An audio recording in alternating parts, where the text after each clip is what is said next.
devez retenir quelque chose d'extrêmement important, c'est qu'il faut impérativement que le secteur privé et le secteur public s'allient pour avoir une véritable stratégie nationale d'implémentation de toutes les technologies liées à l'intelligence artificielle.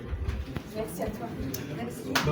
Je voulais juste quelques minutes sur à quoi répond cette rencontre et cette conférence de presse. Donc finalement, la conférence de presse répond à la présentation des résultats du papier que j'ai écrit dans le cadre de mes recherches doctorales, où j'ai analysé en fait la capacité prédictive des modèles liés à l'intelligence artificielle, à la régression linéaire, ainsi donc au jugement humain. Donc l'idée, in fine, c'était de comparer est-ce qu'une intelligence artificielle pouvait permettre d'améliorer la productivité d'une entreprise comparativement à la méthode traditionnelle qui est l'utilisation en fait d'un être humain pour prendre la décision. Voilà, c'est une évolution de la technologie, hein. On parle du futur. Je voulais revenir sur une question que vous avez revenue, mais comme c'est une conférence de presse. Parlons bien sûr de l'éducation. Quelle interprétation on a des jeunes enfants qui sont là? Quelle interprétation on peut faire de l'IA dans le domaine éducatif? Alors il y a deux niveaux. Alors évidemment, comme je disais en préambule, j'ai répondu à la question.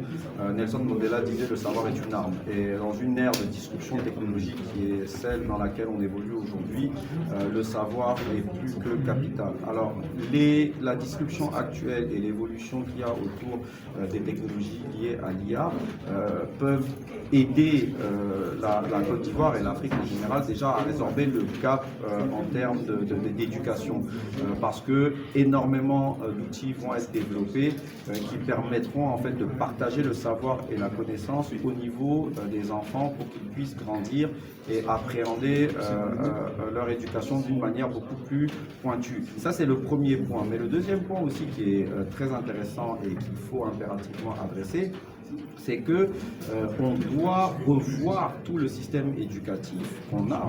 C'est ce qui se fait à l'heure actuelle aussi bien aux États-Unis que sur le continent européen, de manière à ce que justement l'éducation, le cursus scolaire puisse être adapté en fait à la révolution qui est en cours. Quel est l'état des lieux de l'IA en Côte d'Ivoire?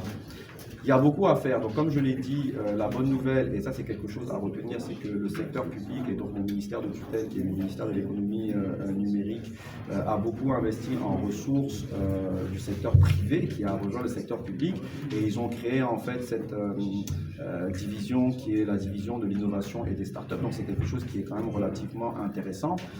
Par contre, il y a beaucoup à faire parce qu'on a mis des personnes, mais il y a toute une réflexion à avoir qui est en cours et il faut impérativement qu'on les encourage à aller dans la bonne direction pour avoir une véritable stratégie d'implémentation de l'IA comme cela se fait par ailleurs dans d'autres pays et dans d'autres continents. Dans le secteur privé, c'est en tâtonnement, donc sur les 65 000 entreprises ivoiriennes, très peu sont réellement en train d'avoir une véritable stratégie d'implémentation de l'IA dans leur écosystème parce que cela appelle à des difficultés en termes de collection des data, comme on l'a dit. Il y a des difficultés à avoir accès aux data, mais il y a aussi également un problème de compétences en interne, parce que pour pouvoir en fait implémenter de l'IA, encore faut-il avoir les ressources idoines en interne pour pouvoir la déployer.